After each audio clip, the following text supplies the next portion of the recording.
So perfect, let's get started. And happy Teachers Day to all of you. Yesterday was World Teachers Day. So my wishes to all of you as a ex-student and as a lifelong learner. Thanks for joining in this breakout room today.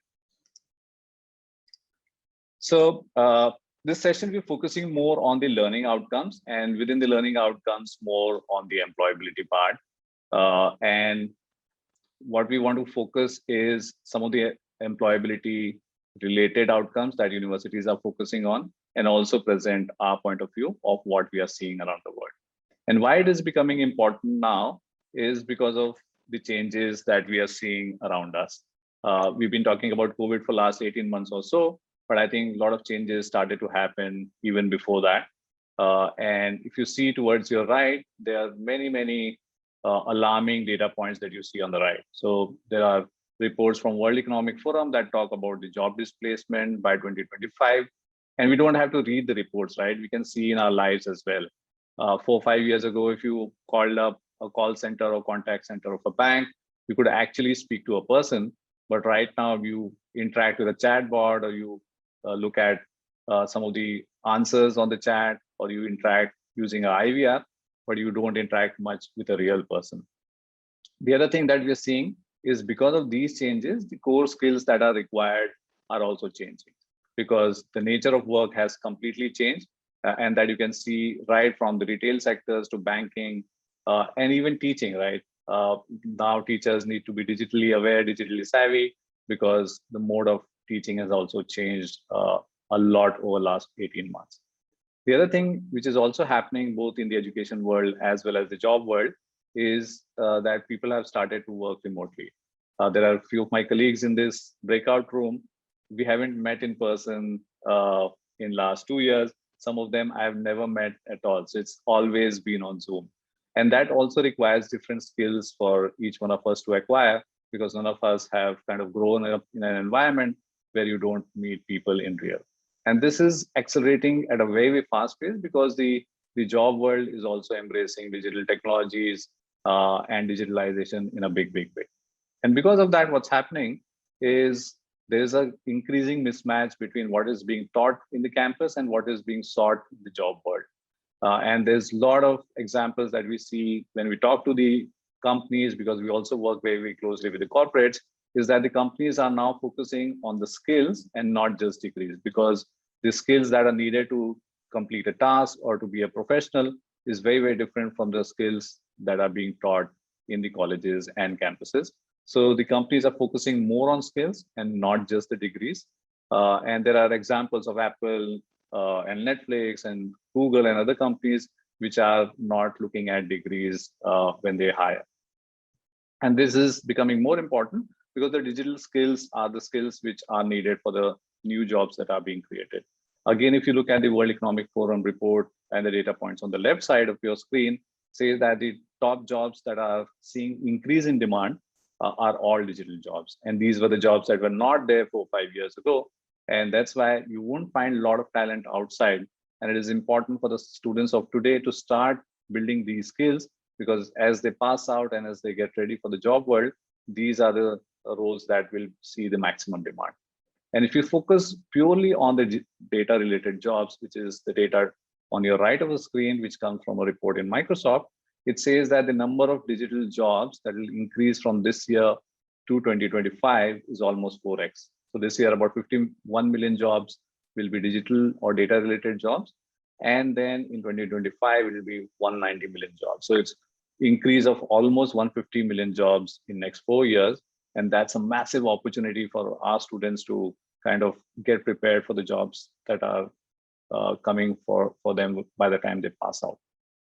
And what's happening in the campuses today, if you see these building blocks here, so the blue pillars are the pillars which are the core curriculum which is being taught in the campuses. So the universities continue to focus on that. But what we are seeing increasingly becoming important are the top layers, which are becoming more or equally important for students to develop. So emerging skills, as we saw in the earlier slides, the importance of data and digital skills for students to develop are becoming very important. On top of it is multidisciplinary skills. And when we talk to the HR leaders of the company, we realize it even more. Because if you are studying, say, business, it is important that you also understand what AI is, what cloud is, because ultimately you will become a business manager in one of the tech companies or a bank, and you need to understand how technology helps in your day-to-day role. And similarly, if you are in the tech role, it is important that you have some business skills because you need to communicate internally. You need to understand what is the impact of technology that is going to happen on the technology or the tools or products that you develop. And on top of it, which is very important, are career skills, which is needed for everyone. And that's what the students need to develop. And what we're seeing more and more is that students on Coursera platform, as well as outside, are becoming more inclined to develop some of these skills. So irrespective of what program they are part of, it is important that the students develop some of these leadership skills. Very important is human skills, and more so because in the digital environment, work from one home environment, these human skills, communication skills are becoming very, very important. And that's why when we work with universities and higher education institutes, the way our collaboration is in one of these ways where you see on the slide. On the left side is more on getting the students prepared for their careers. So even if the Coursera catalog is not used for the curriculum, more and more universities are using for developing career skills in their students so that they are ready for the jobs when they pass out of the colleges. And on the right side that you see is more around curriculum integration. So based on the education policies, based on the flexibility that the universities have to make few changes in the curriculum, either they can include some of the courses from Coursera. So faculty members can continue to teach the way they are teaching using the existing content, but maybe add few courses from Coursera or standalone courses. We have many, many universities who are not able to find faculty members for upcoming technologies. So for example, if they don't have faculty for AI or blockchain, they could take a few series of courses or a complete specialization from Coursera and then plug it into the curriculum.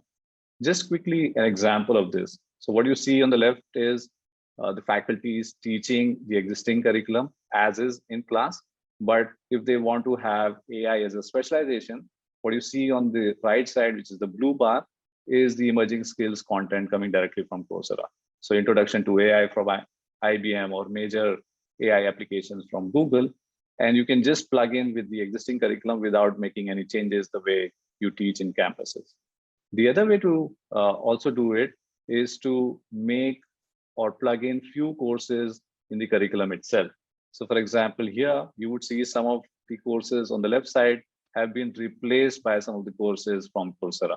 So for example, if you want to teach computer architecture, you can use a course from Princeton, for example, or you want to use you want to teach how to program, you can take a course from University of Toronto and also add industry certificates and content on Coursera platform. This is something that we have been seeing and more universities embracing this. But I'm curious to hear from the room and all the academic leaders here, how are you making changes in your curriculum for making sure that the students have all the skills that are needed for the job world? I'll unshare my screen and invite all of you in some discussion. Maybe I can request Dr. Carmen, we heard you in the main room in the opening panel, that you invite the industry experts so that your students and also the faculty members can directly hear from them. But when it comes to changes in the curriculum, have you made any changes or how are you tackling this? And sorry, before you start speaking, I would also request the other panelists to please keep your camera on and please contribute. This is not a presentation. This is a discussion. This is a breakout room. And as I called out earlier, I am here to learn as much as I am here to share with you. It'll be a good opportunity because, we have people from, I think, 7, 8 different countries. So it'll be good for us to learn from each other. Yeah, Dr. Kaman. Yeah, thank you so much. And are you not, I was asking Aditya, are you not tired of me? This is my second session for the day. But anyway, so thank you so much again for inviting. You were asking about, will there be a change in curricula or what could happen? I mean, what could be the new strategies because of this current situation? What could be a strategy to increase employability, or do we change the curricula? Okay, I think we have to change the curriculum every time. You know, a curriculum doesn't stay forever. You need to change it according to the needs of the industry. And I would say that there are 3 ways where you can change the curriculum. Okay, the first is we may consider involving the industry. One of the ways to create this network could be to have corporate managers invited to teach some courses, and this would enable them to interact with the university's faculty and management and understand and appreciate with reference to the needs of the corporate where the manager is employed. This could start a symbiotic relationship. Apart from teaching assignments, corporate managers could be invited to the campus to address the students and also the teachers. Such interactive sessions could lead to brainstorming about issues faced both by the university as well as the corporate houses. These discussions could point out the areas in university's curriculum which may need to be added to improve in the line with the present day requirements. One of the annual events which is common in Bangladesh is the career fairs. This is when companies come to the campus offering jobs and internships. The participants spend a full day and in some case discussing various issues regarding employment of the new graduates. The scope of such discussions could be broadened to include areas where the university or at least few of the participating companies could work together. Number 2, involving academia in practical research or work. This is a demand-driven situation where it is trying to improve some of the industry's processes by engaging the academia to conduct studies on how best to do it, whether it may be aimed at improving the way its products are manufactured, or marketing being carried out, or indeed its supply chain being better managed. The aim of this interaction will be to improve the overall profitability of the company. And so industry could not only seek support in research, but even outsource where possible some works to the universities. The true nature of this will of course depend on the confidentiality of the nature of the work. Industry could either through personal contacts or by inviting research collaboration through the print or electronic media, get the process started. In order to do so, academia and industry could sign memorandums of understanding or memorandums of collaborations with research clearly mentioning the document. And of course, there should be the role of the government. Many would say that the government does not or should not have much of a role in promoting this tie-up. While it would appear to be true, the government could indeed play an important role here. For example, the amount spent, let's say, on a credible research or a very important research work which would help the economy could be classified as a tax-deductible expense. I do not know. This is just my idea. This will motivate companies to spend money on action-oriented research. The question then arises is, how do you classify credible research? Now, other government facilities and concessions could be thought of so that research will benefit the country could be taken forward and could be incorporated in government policies. As I have mentioned in the earlier session, a very good example is the University of Oxford and the AstraZeneca. This is a very common, it's a very well-known partnership between an institution and a corporation. So I hope that I have made my ideas clear. Thank you. Absolutely, and that was all encompassing, right? You talked about the industry collaboration, not in terms of just information sharing, but also the importance of policy framework, the importance of looking at what's happening in the industry. A very, very good example that you talked about is how the industry is looking at developing products, marketing them, supply chain. So the entire sequence of things that happens in a company, very, very important for the students to learn about. It'll be also good to hear what's happening in other parts of Asia. We have panelists from the other regions as well. May I request Alice or David who is joining us from the Experimental University in Taiwan?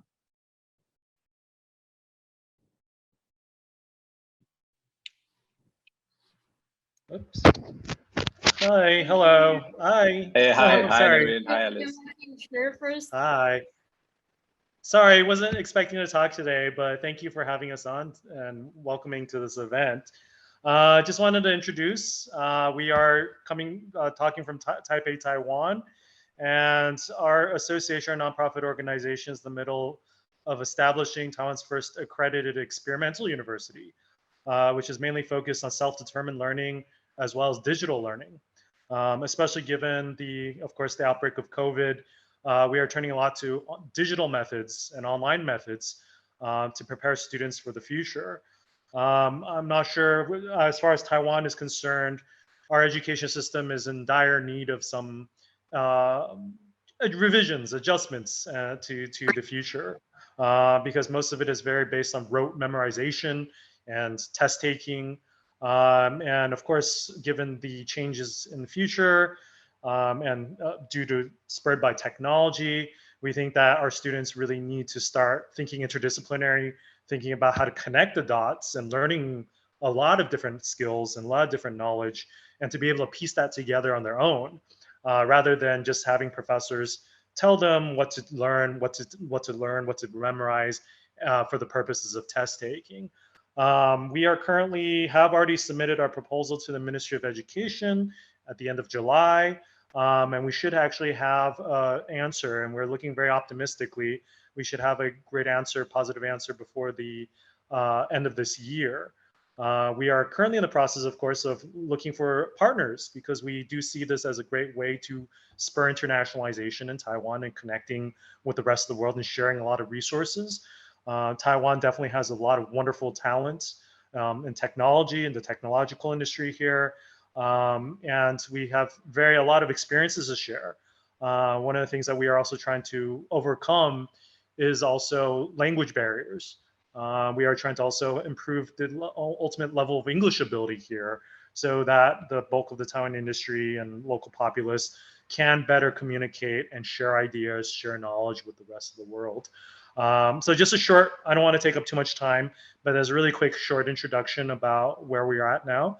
We are very, very graciously invited by Taran from Coursera, who of course we're also looking at to work with Coursera in the establishment of our university, but more than happy, if you guys have any questions, more than happy to shoot me a chat, and we can go from there. I'm more than happy to keep learning what everyone else is doing. Thank you. Very encouraging to hear from you, David, and absolutely look forward to connecting with you post this event as well. Alice, I'm not sure whether you wanted to also quickly say something, because both David and you came together.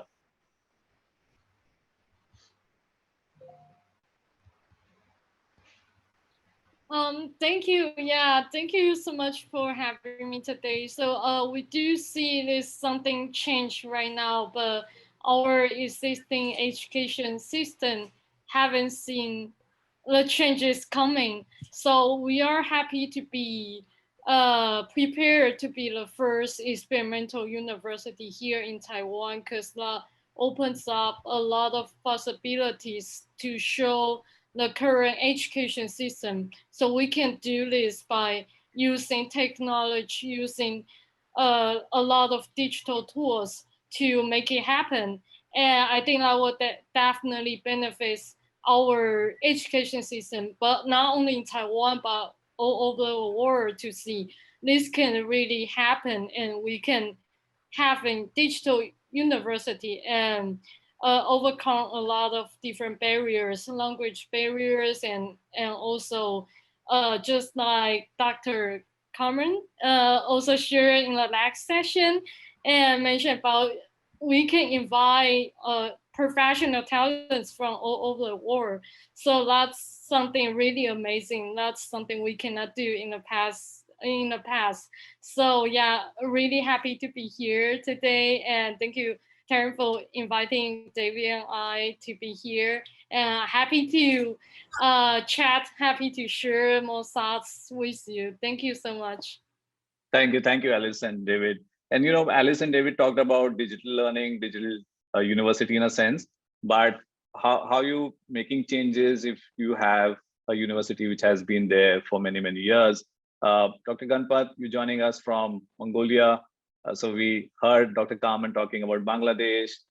We also heard what's happening in Taiwan, but curious to hear from you, what are the changes that you're seeing in the university? And specifically, what are the changes, or if any, you're making in your curriculum so that your students are able to acquire digital skills? Okay, thank you. Hello, everyone. My name is Ganbat from Mongolian University of Science and Technology. Currently, we need to change many things. We need to change in our curriculum, especially how we can change our techniques for teaching using digital technologies, and also open educational resources, and possibility to use MOOC resources.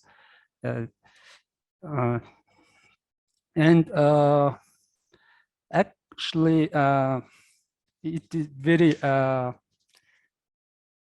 difficult to change our mindset of our professors and attitude of students to learn using the digital technologies. And we are working on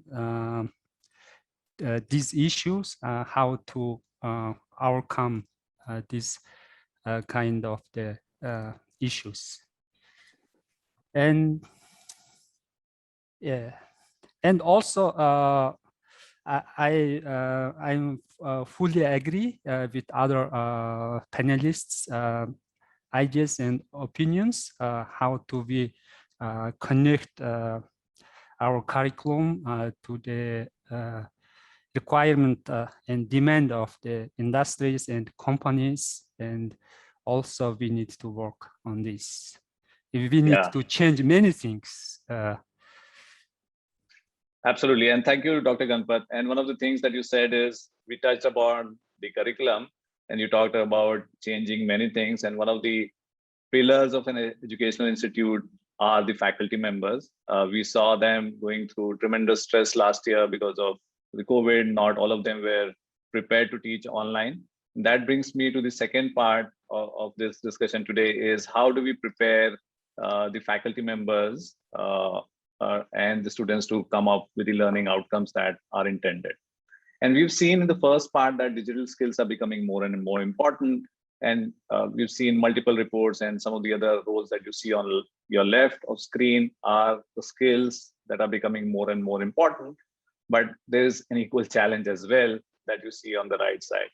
The faculty members may not have the skills themselves, or more important, that they may not have the content to teach these technologies to the students so that they could acquire skills. And second part is very, very important to keep in mind, is that what we may teach in college may not be exactly what the industry is looking at. And the knowledge and understanding of what skills are important for particular roles is very important, and there may not be that kind of information available with the faculty members and students. So what we've seen in the past 15, 16 months on our platform itself is the top trending skills for the faculty members. And if you see this on the left side, there are some very, very basic business skills, some data skills and technology skills that the faculty members are developing. And that is also in line with what the industry is looking at. So it's good to see that the faculty members themselves are learning some of these skills. And if you look at the top courses that the faculty is enrolled in, if you see the top 10 courses, most of them are related to data science or tech related courses. One of the courses that you also see is number 5 is how to teach online. And that's very, very important in addition to helping the faculty members to teach data and tech related courses, is also to help them be ready for digital learning, flipped learning, and blended learning. And on Coursera platform, there are many, many courses available for faculty members who may be new to virtual teaching, who may be new to the online learning world. And in addition to the courses, there are some very, very simple guided projects, which is the hands-on learning aspects. So for example, if I am a teacher who's using Google Slides for the first time and to create a virtual classroom using Google Slides, there's a guided project available there, which means that, and I'll tell you the difference between a course and a guided project. A course is a normal MOOC course that you would have all seen. A guided project is a shorter form of content which allows you to actually practice on a piece of software. So for example, if I am creating a Google form for my students, I've never worked in a Google form. What I can do is do a short guided project on Coursera, which is equivalent to a lab or a virtual lab. I can practice on a real Google form, and then that helps me to understand quickly what a tool can do in my real environment. So these are some of the things that the faculty members can leverage on the platform. The other thing which I talked about, and also Dr. Joyce and Dr. Carmen talked about in the earlier part, is around the skills and what are the entry-level skills. We heard from Dr. Farod from the IT parks is that they are developing 1 million Uzbek coders for entry-level jobs.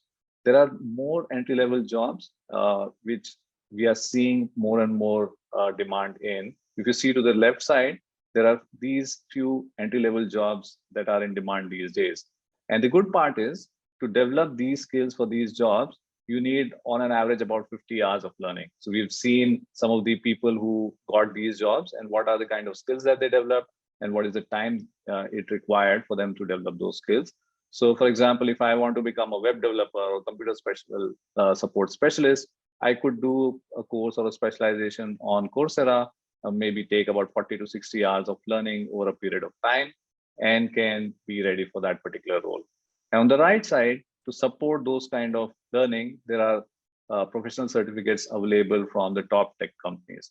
So if I want to become a social media marketing professional, I can do a professional certificate from Facebook. And similarly, if I want to become an IT support engineer or IT support specialist, I can take a professional certificate from Google. So that's easy path for students to develop some of those skills. But equally important is to go beyond the role and focus on the exact skills needed. And this is where we have seen both the faculty members and students struggling. So for example, if I ask a faculty member or a student, what are the skills needed to become a data scientist?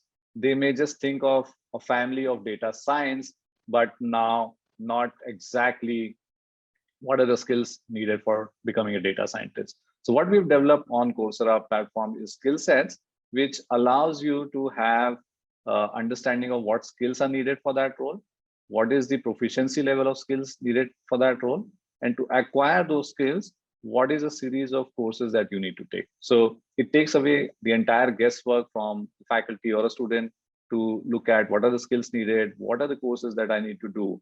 It is AI developed program, which is a learning program created for these roles. And we have more than 300 such skill sets available on the platform across business, technology, and data domain, even in leadership, even in finance, which is coming soon. So that if I want to become a digital marketing person, what are the skills needed? And then a learning program is already created so that I can take the course. And then there are also hands-on learning aspects that one of the participants had asked in the opening panel. That brings me to the second question, how you're thinking about developing faculty, because very, very important for us to handhold and help the faculty members when it comes to change in the way the teaching is happening. So what are some of the ways that, very, very keen to hear from all of you, what are some of the things that you're doing in your campuses to help the faculty members to change the way teaching happens. May I request Dr. Sadiq, sorry to put you on spot, but would be good to hear your thoughts here. Thank you very much. It's a very important point, and I would like to share a few things what we have experienced in University of Brunei Darussalam. And first of all, University of Brunei Darussalam is a premier university in national university in Brunei Darussalam. I hope any of our colleagues know about it. And with regard to this, very much industry engagement. I mean, we really want to get our graduates high employability, and because of that, we have no choice. The industry engagement is very much needed, and in terms of changing in the curriculum, and even in we invite the industry speaker to a university, but still our faculty members still need to be changed, because of course we cannot deny that many of our academics are going through master and PhD and very much academic and research based, and when they become academics, in fact very much a bit different from in this industry perspective. So we really have to understand and improve on it. And so one of the things that we do in some of the faculty is our academics, even though they don't have practical skill, for example, the nurses and pharmacists and all, they get a master and PhD and coming to the university, but never have experience in the hospital. So we allow them, we make sure they go to hospital together with our students. So that sort of engagement. The other thing is, still we try our best in curriculum setting up with industry partners. We try our best with that kind of industry speakers, and the faculty member also develop. Still, I would say there would be some gap. And how we narrow the gap is we have a few programs in UBD, University of Brunei Darussalam. Our industry partner come and select the students already half employed from year one. And our students are not only studying a 4 years program. I mean, 4 days they study in UBD and 1 day they go to industry where they are employed half. It's like apprenticeship, but they are given an allowance. They have to do whatever industry, assigned to them, job partly, and which is really related to their level as well, like first year, second year, and third year, it will move forward. And then that really narrow the gap, like digital program that we have. At the end of our program, what we aim is they get the degree from us at the same time. What industry require from them, a sort of certification also they completed in one go. And not only that, we also very much concerned about the overload on the students with that two kind of activity. So we accredit the industry component 1 day in a week that they attach to the industry, that is accredited. So because of that, at the end, their credits requirement for graduation and everything become completed. So in order to avoid the overload, that's how I think we try to narrow the gap, and finally is improve the employability, I would say. Thank you. Yeah, thank you, Dr. Sadiq. Very, very innovative ways, right? So allowing students to work with the industry directly, and also you have the flexibility of providing credit against that. So very, very innovative way. Also, keen to hear Dr. Anil here, who's joining us from Philippines. What are some of the things that you are seeing, both in terms of helping the faculty as well as students when it comes to teaching online, and also more importantly, when it comes to building skills in addition to just the education program that's happening on campus? Thank you, Flavia, and it's nice to hear from Dr. Sadiq on the discussion that we need our faculty to be immersed in the industry, because that is really very true. Nice also hearing from David and Alice from Taiwan. And in the Philippines, the college that I am employed right now is 100 kilometers from the capital. So we have really a very challenging environment in terms of internet connection, in terms of expensive internet connection. But we try our best to improve the skills of the faculty, first by requesting them to join as Coursera beta tester. I hope Eclavia can elaborate on that. So the faculty, they join as a Coursera beta testers for them to improve their skills. And thank you for Coursera because it is free. And second, we joined the Coursera for Campus. So we introduce our faculty and students the subjects, the courses that are offered by Coursera, including the guided projects. So we are provided the free guided projects, unlimited. That is really very nice because we practice what we can mix what is really theory and the reality based on the Coursera guided projects.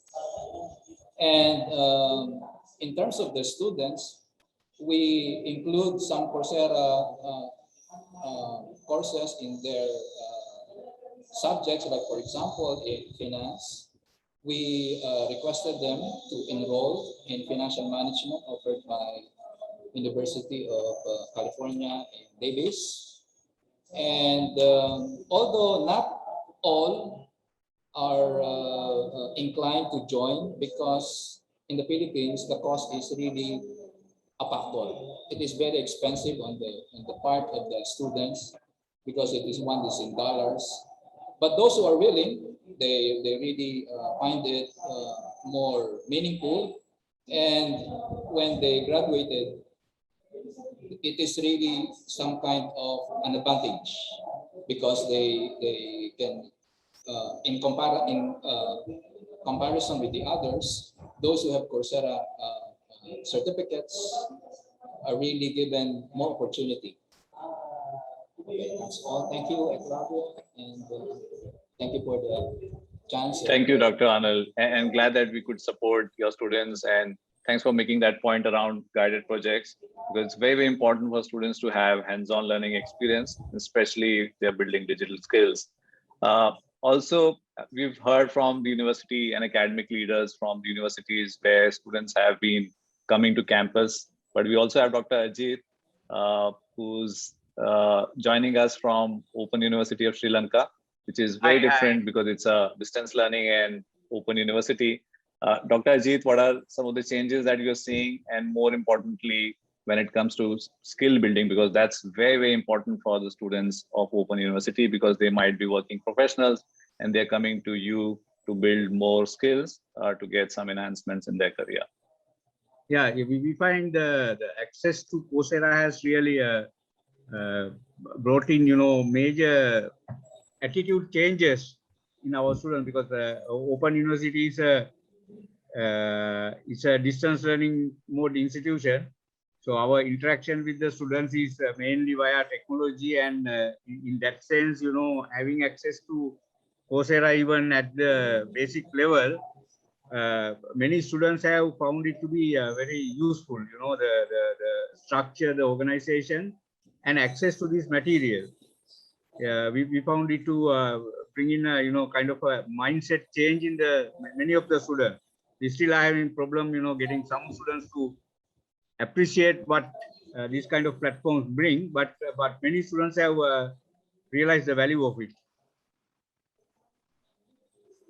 And especially these guided projects are really, really useful. Right. And one of the things that has come and a common theme is the industry academia engagement. We've heard from most of you, and just wanted to share some perspective there. And also, I'm also conscious of the time, last 15 minutes, and would request some more speakers to come forward and share your thoughts around this. What we've seen traditionally when it comes to the companies which are hiring students for the roles in their companies is that more and more they're realizing that since there's a lot of gap between what the skills students bring and what skills are needed in the university, they are becoming more conscious, because the companies which hire thousands of students will still retrain them to make them ready for the jobs that they have to do. On the other side, when it comes to universities have become very conscious, and we've seen over the last few years, there are many partnerships that the universities do with a company so that their students are able to get some skills around that. But what happens is that as the technology changes and over a period of time, it's important for the students to have a broader skill, not just around one technology. So for example, we talked about cloud as an example. Depends on which cloud a student may join a company where the cloud technology which is used would be very different from the one that they would have learned in the campus. And that's why it's important for the students to have not only broader skills, but also skills for them to develop as they move on to their careers. And that's why the relationship with academia has to be more real time. Because if I am a first year student, by the time I graduate in next 3 to 4 years, the landscape would completely change when it comes to skill. So I think getting visibility in real time, what in-demand skills are, is becoming very important. And since we work with 3,000 plus corporates globally, and there are 87 million plus learners, we are able to share with universities what are some of the top trending skills. Second, as we talked about, connecting faculty and students to some of the relevant programs. When it comes to skills, you understand the skills, and to acquire those skills, what is the program that you need to create is very important.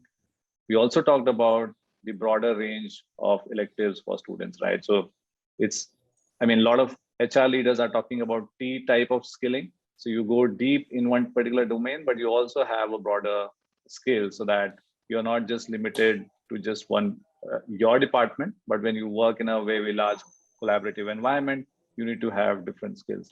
But you also need to bring in all of these elements in a very cost-effective way. And more so in times of COVID, when we have seen many universities go through cost pressures. And that's why keen to hear from all of you that while on Coursera, your students can take courses and content from 60 plus partners that we have, from wide range of partners in cloud technologies to marketing technologies to sales companies which are into hiring and training people in the SDR sales type of roles. And you could see the logos here, but keen to hear from you how you're thinking about building a more sustainable as well as dynamic partnership with the industry, which is not static. 10 years ago, just having one partner was enough, but the way things are changing, there's a lot of startups coming up, a lot of technologies changing, how you're thinking about building academia and industry relationship, which is more dynamic, more agile. Dr. Hope, you're joining us from Vietnam. Again, a hub of a lot of startups and a lot of activities happening in tech and mobile world. Keen to hear from you what are some of the things that you're doing as part of the university, and also what you're seeing some of your other peers doing. Yeah, thank you for invite me to the meeting, and hello everyone. So from Vietnam, we are facing with a lot of difficulty during the COVID-19 period, and of course all the university and also the industry have struggling to how to stay alive and working in a new normal situation.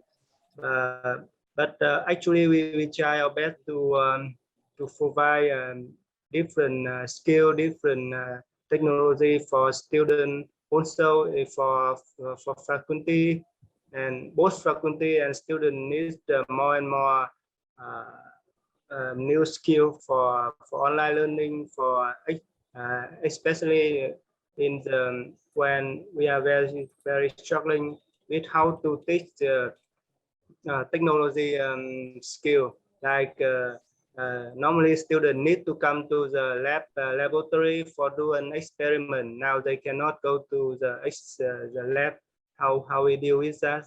And actually, it's a very long, very so many challenging to deal with such situation. On the other hand, in the relation with the industry, so far so many startup company in Vietnam, and now they they they have very good connection with the university to set up the link between industry and university. And we also in university we organize the center for incubator to support for the startup and to encourage the student to start up from when they still in university. And actually we also develop different kind of space maker or fabrication lab for the student to with different kind of machine manufacturing tool to help them to start their business if they need our support. It's the it's some word from the how we try to keep the connection with the industry and how to prepare for the students for the for their career. Thank you. Yeah, absolutely. And thanks for sharing, and very fascinating to hear from you on some of the things and innovative ways that you're doing, and also talking about startup, because that's where traditionally when I was starting my career, the bigger companies were the dream companies, but now it's kind of changing. In addition to the bigger companies, students are also keen to look at the careers in startup. And when we talk about startup, the other country that we think of is Indonesia, a home to some big startups. And Dr. Andy, Emmanuel, if I can come to you to hear from you, what are some of the things that you're doing to develop a more agile and dynamic relationship with the industry?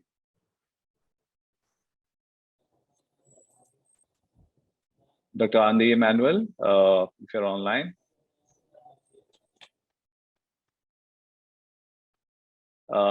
While we have Dr. Andy come in, quickly want to move from Indonesia to Philippines. Professor Ana Ruby, if I can ask you and request you to share your thoughts around that, because as we see more and more universities have incubation hubs and also industry academia partnership, what are some of the challenges? So while we heard from the other panelists talk about how they're doing it, but if you can show or maybe share some challenges that you face when you collaborate with the industry, it'll be very helpful. Yes. I would like to share my thoughts in my capacity as a curriculum developer. I think one of the things that we can look into is to how our schools and universities develop their curriculum in such a way that the indicators that the industries would like to look into are already integrated into their respective course plans.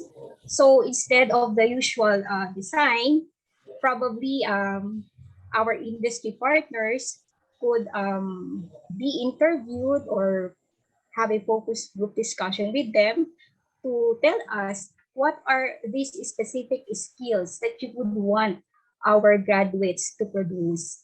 So what I have in mind right now are actually the 21st century skills, and they try to find and then let us try to look for the indicators that would fall under each of those 21st century skills. It's like a curriculum map.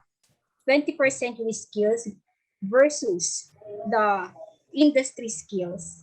And with that paradigm, we can incorporate that into the course plan so that we can ensure that our graduates will have that kind of skills for that particular industry. That's my thoughts. Yeah, that's very, very good to hear, right? So 20% of skills you're trying to develop, which may be relevant.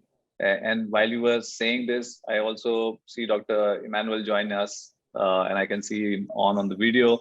What I was asking while you were connecting on video was, how you're developing some of the industry partnerships in your university, maybe just top 2 points. And I'm also conscious of the time that we have last 5 minutes, and I also have not gone to the other participants. So maybe in 1 minute, if you can share your thoughts, because I also want to hear views from the other participants here. Okay, thank you for your time. So my name is Emmanuel from Atmajaya University, Yogyakarta in Indonesia. So what we have implemented right now is actually allowing students who have a full-time internship to industries up to 6 months. And also some of the options they can go up to 1 year. It's actually during their 3rd or 4th year of study, they allow to take a full-time job as intern and the industry in many industry for 6 to 1 year, 6 months to 1 year. They also can get some money from the pay from the industry, and also they are also claiming the work that they do during internship as their credits. So if they are taking full-time employment for 6 months, is equal to 20 credits. So equal to 1 full semester that they can claim. And for some option, they can go up to 1 year. So after that, they will do final project at the 8th semester. So that's how we are trying to implement right now. Thank you. Right. And also keen to hear again from Dr. Pupat and Dr. Ong Win. So Dr. Ong, joining from a university which focuses very, very different programs, right? More on the healthcare and health related programs. How you kind of look at building some of these skills, and also industry partnerships would be very, very different in your case. Dr. Ong from Mahidol. Thank you. Sorry that I was arriving a little bit late. And Dr. Ong, sorry for coming late to you. We have just last 3 minutes. So we request you for a very short answer, maybe 30 seconds. Okay. So of course, the Maiden University is mostly focused on the healthcare sector, but we do have other sectors like engineering and ICT and so on. So for that, the partnership we consider 2 parts. So one is that we are introducing the compulsory compulsory internship for the students to work at the end of during their degree, like at least 1 semester in the abroad or in locally. So this is one part, and another part is that we use the Coursera on campuses courses, like especially like a big not the institution but like a big company like IBM. The courses from the IBM and Google and Microsoft and so on, and then the student have to learn through learn through it, and then we want the student to get experiences. Yeah. Thank you, Dr. Ong. Thanks for sharing your thoughts and also keeping the answer very, very short. Thank you so much for that. Very keen to hear from Dr. Nathaya Pupat as well, who's joining us from Assumption University. I'm coming now to you because we heard Dr. Ong from Mahidol. Is there anything different that you're doing in your university when it comes to relationship and cooperation with the industries? It'll be good for us to hear from you as well.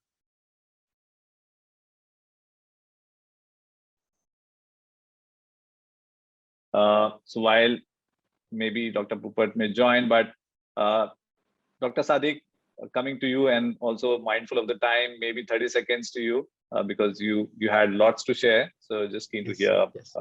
Yes, I think it is very much important to look into this sustainability that you address.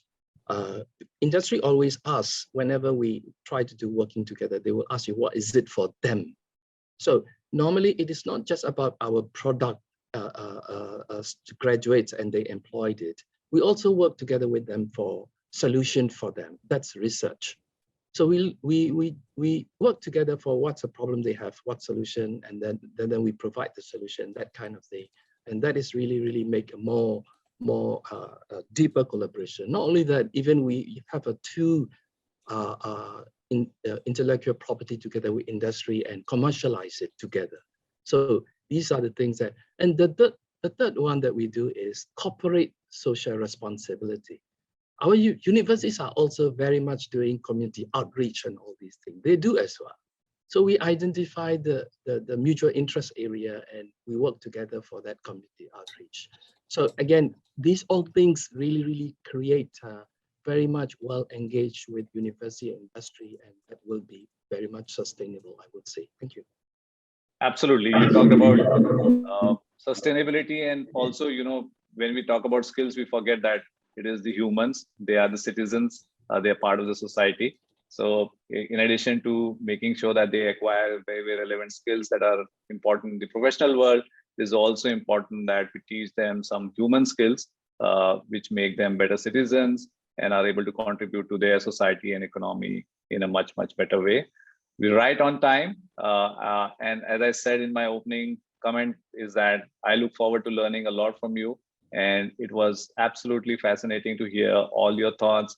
And across so many countries, there's so many different ideas. And I hope all of you could adopt some of these in your universities.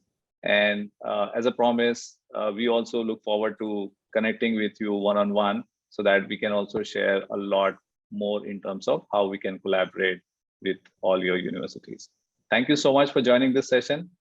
Please remember there's also a closing session following this. Please join the closing session as well, and look forward to staying in touch and continuing this conversation. Thank you.